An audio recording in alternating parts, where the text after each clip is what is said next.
troisième question est la suivante. Quelles vont être les répercussions de ce conflit russo-ukrainien sur notre quotidien en France, mais aussi sur l'Europe? Pour ce faire, je vais m'appuyer sur le tarot, le Hiking et le Symbolone. Cette question, de prime abord, ne suscite aucun intérêt puisque dans son allocution du 2 mars, notre roi Telé nous a prédit des temps très difficiles et des temps de sacrifice. Mais par curiosité, je décide de demander à mes guides ce qu'ils ont à nous dire sur le sujet. Je vais commencer l'interprétation par les 2 cartes du Hiking qu'ils nous ont envoyées. Le premier hexagramme porte le numéro 40 et il se nomme délivrance. Donc déjà, on commence sur une bonne nouvelle. C'est plutôt cool. Sur cette carte, on peut voir un guerrier avec une croix tatouée sur son front. Il a du sang sur ses avant-bras et sur son torse. Il tient des armes dans chacune de ses mains. Il nous regarde de face, donc il représente le présent. Il est ouvert, enclin au dialogue. Derrière lui, l'on peut voir un bouclier en forme de soleil. Donc pour la 3e fois, mes guides m'annoncent la paix. Alléluia. C'est très amusant que mes guides m'aient envoyé l'hexagramme 40 parce que je m'aperçois qu'il s'oppose à l'hexagramme numéro 37 que nous avons tiré lors de la première question et qui était en quelque sorte une des causes de ce fameux conflit. Trouver sa place. Il y a quand même une grande cohérence. Je vais vous lire le message du livre correspondant à délivrance. C'est un moment de libération d'un poids chargé inutilement. Il s'agit, pour être libéré, de se retirer prudemment et de prendre de la distance afin de pouvoir appréhender sans précipitation le fardeau qui entrave. Prendre conscience de ce qui est révolu ou hors d'atteinte et de ce qui est en son pouvoir. Séparer nettement l'avant de l'après, le passé du présent est impératif dans cette situation. Il faut ensuite agir sans attendre vers le renouveau, cap sur de nouveaux objectifs sans se laisser déboussoler. Pour se détacher définitivement de ce fardeau, il faut pouvoir solder les comptes afin d'éviter toute tension et ressentiment. Pardonner et oublier permet la délivrance et de pouvoir tourner la page. Dans cette situation, il ne s'agit pas de maintenir des liens autour d'un pôle commun dans l'objectif de perdurer, mais bien d'une séparation rapide pour se libérer. L'hexagramme opposé est le 37, les gens du clan. Au cœur de la situation se trouve une force permettant la cohésion de l'ensemble de la conjoncture. Pour se libérer d'un poids, il s'agit dans cette situation de passer à l'action de manière concrète. Il est nécessaire de faire preuve d'habileté afin de mettre la main sur des éléments cachés pour leur faire perdre leur emprise. Une attitude impartiale et parfaitement adéquate est récompensée. Le potentiel de la situation est à saisir. Le deuxième hexagramme que mes guides m'ont envoyé est le numéro 48. Il s'appelle le puits. On peut voir sur cette carte un puits surmonté d'une amphore remplie d'eau et un moine qui s'éloigne au loin avec une bonbonne remplie dans son dos. Cette carte nous parle bien évidemment des ressources hydrocarbures qui sont vitales à l'Europe, mais elle a aussi une connotation plus spirituelle. L'eau, c'est le pardon, c'est la purification. Je vais vous lire la signification de l'hexagramme 48. La situation peut prendre 2 aspects. D'abord, celui où une organisation collective est un jeu. Je rajouterai alors un jeu macabre, mais c'est exactement ça. Il s'agit alors d'un dispositif qui relie et nourrit, chacun étant une source pour les autres. Un second aspect décrit le fonctionnement d'une personne à un moment donné, partie à la recherche de ce qui l'anime et qui la maintient en vie. C'est alors une plongée en profondeur à l'intérieur d'elle-même et de son propre dispositif. Quoi qu'il en soit, la situation exprime la présence d'une source vitale intangible. Qui plus est, elle est utilisée et se renouvelle. Cependant, l'accès à cette base nourricière, qui est ici entre autres le gaz et le pétrole, ne peut se faire qu'en respectant une certaine organisation. Si l'énergie baisse et n'est pas accessible, c'est par manque d'attention. Les liens se brisent et cela conduit à l'échec. Dans cette situation, l'accès à ce qui nourrit ne peut se faire en intervenant violemment, mais en étant réceptif et capable de se relier. Au cœur de la situation, une tension féconde œuvre à établir un lien entre le dedans et le dehors. Pour conclure avec le Iking, ces deux lames nous annoncent deux bonnes nouvelles. La première, c'est que cette guerre fratricide va prendre fin et que le commerce des échanges va reprendre. Je rappelle que la Russie livre du gaz, du pétrole, de l'orge, du blé, des engrais pour l'agriculture et que l'Ukraine délivre le gaz néon pour la fabrication des puces électroniques, sans compter les diamants utiles à la technologie. Il faut rendre grâce à notre président qui a rejeté la décision de BHL et de Hollande, à savoir de boycotter le gaz de Russie. Rendons-lui grâce pour cet accès de lumière qu'il a vu. Passons aux cartes du Symbolone que Magali nous a envoyées. La première carte est la carte de l'enjôleur. Elle est régie par Gémeaux en Mercure et Scorpion en Pluton. C'est très intéressant car pour la deuxième fois, nous avons l'image d'un joueur de flûte. Rappelez-vous, dans la deuxième partie, le tirage s'est terminé sur la carte des elfes de lumière qui annonçait un traité de paix en la présence d'Israël. Nous avions l'image d'un homme qui soufflait dans un tube ou qui justement semblait jouer de la flûte pour célébrer sa joie. Ici, nous retrouvons un valet qui joue de la flûte et qui entraîne dans son sillon la population. La carte marque le début du printemps, ce qui confirme que le conflit va se terminer fin mars. Mais, car il y a un mais, ne crions pas trop tôt victoire, car le Scorpion en Pluton est celui qui déterre les choses cachées. Un peu comme l'hexagramme 48, il se peut que ces deux cartes viennent mettre en lumière des vérités que la diplomatie ou encore que l'État de Poutine n'a pas envie de faire savoir. Je pense que cette carte vient nous annoncer une fausse joie.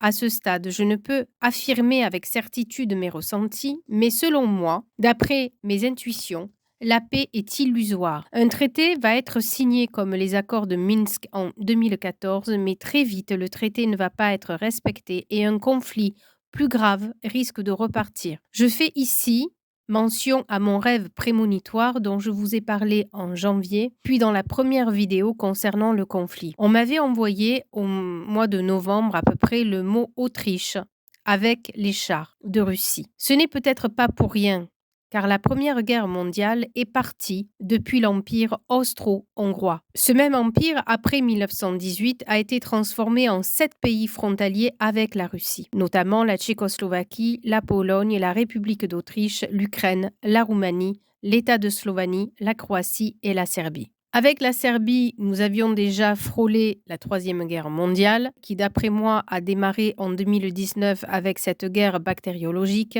risque de prendre un caractère beaucoup plus militaire. Je ne suis pas affirmative à ce stade du jeu, mais mes ressentis sont là et ils sont très forts. La deuxième carte que nous envoie Magali est la carte de la captivité. Elle est régie cette fois par Capricorne en Saturne et Verseau en Uranus. Le Capricorne, c'est la sobriété, c'est la difficulté. Saturne, c'est le temps, c'est la longueur, c'est la durée, c'est le caillou dans la chaussure. Et le Verseau touche l'humanité, donc le monde entier. Ce qui veut dire que cette répercussion de la première carte, avec cet homme emprisonné, va toucher le monde entier et elle va durer dans le temps. Cette carte nous parle de pression, elle nous parle de chantage, elle nous parle de menaces d'explosion. Ce qui veut dire que toujours par rapport au Verseau, d'autres crises, d'autres conflits peuvent éclater, comme je l'avais déjà annoncé dans d'autres vidéos, dans d'autres pays, comme des feux d'incendie qui éclateraient un peu de partout dans le monde. Alors par rapport à cette carte, je me permets de faire une pause et d'attirer votre attention parce qu'elle était déjà sortie quelques mois auparavant, avant le premier confinement de 2020 concernant le Covid. Vous n'êtes pas sans savoir que la Chine a reconfiné sa population, mais ici, je pense que Magali veut nous avertir sur un autre fait, puisque la question initiale, ce sont les effets secondaires de la guerre entre la Russie et l'Ukraine. Est-ce que ce confinement mondial qui est annoncé par Magali ne serait pas plutôt l'annonce d'un nouveau partage du monde? Car je vous ai expliqué tantôt, dans le deuxième épisode, si vous vous souvenez, que ces 3 visages sur les cartes du Iking représentaient les 3 puissances, à savoir les États-Unis, la Russie et la Chine. L'Europe et par là même les États-Unis sont des puissances agonisantes, moribondes, mais qui ne veulent rien lâcher de leur pouvoir, notamment par rapport aux États-Unis. Je sais que pour la plupart d'entre vous, vous ne pouvez pas vous y résoudre, mais c'est pourtant l'évidence. Notre vieux continent est sur le déclin et ses multi-tentatives de résurrection sont vaines. À cause d'une chute flagrante de la démographie, d'une désindustrialisation qui a tué notre économie, pour ne citer que ces 2 points, non exhaustifs bien sûr. Le 21e siècle va obligatoirement célébrer la naissance de la Chine, de la Russie, de l'Afrique et de l'Inde. Les États-Unis peuvent s'agiter, manigancer, orchestrer des plans. Ils ont perdu la guerre d'avance, ils le savent, mais comme je vous ai dit, ils ne lâcheront rien. Plutôt, ils préféreront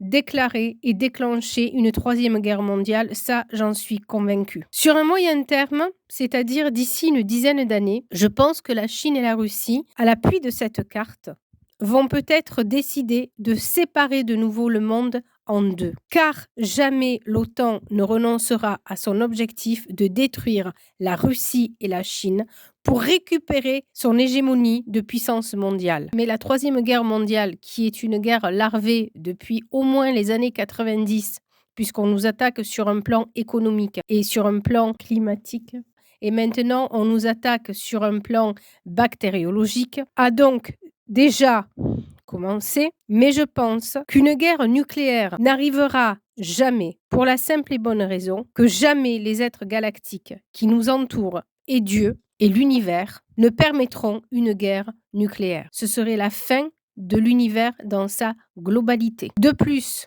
en étant très cynique sur un plan strato-géopolitique, ce n'est intéressant pour personne. Et je ne pense pas que nos dirigeants, notamment Poutine, c'est un destructeur au sang-froid, c'est un être calculateur. Il ira toujours dans le sens de son intérêt, de même que les États-Unis. Et son intérêt à lui, de même que l'intérêt des États-Unis, n'est pas de détruire la planète. Donc c'est pour ça que je ne crois pas un seul instant à la possibilité d'une guerre nucléaire. On nous menace pour nous faire peur, mais je n'y crois pas. Par contre, je pense qu'on risque d'avoir des attaques militaires avec des petits missiles, mais pas l'artillerie lourde. Je pense que cette carte qui représente un homme derrière les barreaux est le signal d'un nouveau découpage géopolitique au niveau de l'Eurasie à partir de la Russie. Mais cette hypothèse n'est pas définitive à mon sens. Ce découpage stratégique aurait lieu de façon provisoire. Il serait utilisé comme un moyen terme pour faire redescendre la pression entre les appétits gigantesques et démesurés de l'OTAN vis-à-vis des autres puissances qui sont la Chine et la Russie. Car là encore, personne est gagnant. Cette solution de veto pourrait être une réponse aux embargos imposés par les États-Unis et leur politique de récession dans un premier temps, et dans un deuxième temps, un levier, un moyen de pression pour désamorcer cette guerre diplomatique. La Chine, de même que la Russie, ont besoin de vendre leurs produits, de même que la France et l'intérêt de l'Europe n'est pas de se couper de ces puissances émergentes dont nous sommes complètement dépendants. N'oublions pas que nous sommes totalement désindustrialisés. Nous n'avons plus de matières premières, nous n'avons quasiment plus d'usines. Nous dépendons complètement de la Chine, de l'Inde, mais aussi de la Russie. L'Ukraine va peut-être aussi commencer à se rendre compte qu'elle a servi de fusible pour venir faire basculer l'équilibre économique mondial, déjà fort attaqué, et que les forces de l'OTAN se sont servis de l'Ukraine pour porter atteinte à la Russie. Peut-être que ces choses cachées, ce joueur de flûte, représentent les promesses faites à l'Ukraine si elle respectait le cahier des charges, et que maintenant, elle réalise au prix de sacrifices humains que ces promesses d'intégration dans l'Union européenne et autres promesses financières n'étaient qu'un subterfuge, une manipulation. L'Ukraine a été utilisée comme un appât. De même que la Russie est déstabilisée pour attaquer la Chine, car ne nous l'aurons pas, la cible à atteindre de la part des USA, c'est la Chine. Les Ukrainiens ne sont qu'une marche et la Russie qu'une étape. Peut-être qu'à ce stade, les Ukrainiens ont réalisé qu'ils sont dos au mur et qu'ils n'ont pas d'autre choix que de se rendre ou bien de mourir arme au poing. C'est un bien triste tableau. Passons maintenant aux 3 dernières cartes qui sont issues du tarot Steampunk. Mes guides m'ont envoyé la comète à l'envers, le navigateur des submersibles et le 8 des submersibles. La comète est une arcane majeure, elle représente une situation très importante, voire un tournant dans l'histoire. Généralement, les arcanes majeures indiquent des carrefours, des moments hors du commun dans la vie du consultant. La comète est une des meilleures cartes du jeu, sortie ainsi à l'envers. Elle est bien entendu à prendre avec des pincettes. Néanmoins, elle reste de bon augure. Elle vient nous rassurer en quelque sorte et dédramatiser la situation. On peut voir sur l'image une femme en tenue de cosmonaute, reliée de part et d'autre à des bouteilles de gaz et des ampoules électriques. De toute évidence, cette carte nous parle des ressources énergétiques que nous achetons régulièrement à la Russie. Arrivée à l'envers, elle représente un retard sur la livraison. Ce qui m'inquiète le plus, en revanche, sur cette carte, sur un plan purement intuitif, c'est cet ustensile rouge que j'apparente à un robinet d'urgence. Le message que je perçois est le suivant. Nous allons subir de grosses coupes budgétaires et nous allons devoir revoir notre consommation à la baisse. Non seulement parce que le prix de l'énergie va augmenter, mais aussi parce que nous allons connaître des pénuries. De plus, je vous avais annoncé vers le mois de septembre-octobre que nous allions aller chercher quelqu'un qui travaille au FMI pour nous venir en aide. Une personne qui avait eu des problèmes avec la justice, mais qui viendrait nous sauver in extremis de l'effondrement économique qui, toujours selon moi, s'annonce sur un plan mondial. Je dirais même que ça va être un méga crash boursier. J'avais pensé alors à Strauss-Kahn et j'ai entendu dire que Macron envisageait de prendre Christine Lagarde comme Premier ministre. Cette carte me fait penser à Christine Lagarde. Je pense qu'elle va nous imposer une politique d'austérité, car vous n'êtes pas sans savoir que nous sommes endettés à hauteur de 300 milliards d'euros, me semble-t-il. Nous allons ainsi traverser, comme le montre ce navigateur des submersibles, une période très compliquée avec la crise inflationniste qui s'annonce. Inflation qui va créer, comme je n'ai eu de cesse de vous l'annoncer dans toutes mes autres vidéos, énormément de manifestations de mécontentement. Celui des submersibles qui décrit une espèce d'avion ou de missile dans le ciel n'annonce rien de bon. Comme je vous l'ai prédit, la période qui s'annonce va être pour le moins compliquée, surtout sur le plan financier, mais pas que. Donc, je vous conseille d'attacher vos ceintures, de prier et de prendre votre mal en patience. Pour conclure cette troisième question, je vais vous laisser avec une lettre de François Mitterrand et une photo du général américain Wesley Clark. Je vous laisse faire vos propres recherches. J'arrête ici la vidéo. Je vous dis à très vite pour la fin du tirage. N'oubliez pas de liker, de partager cette vidéo par rapport au recensement. Je vous remercie et je vous dis à très vite.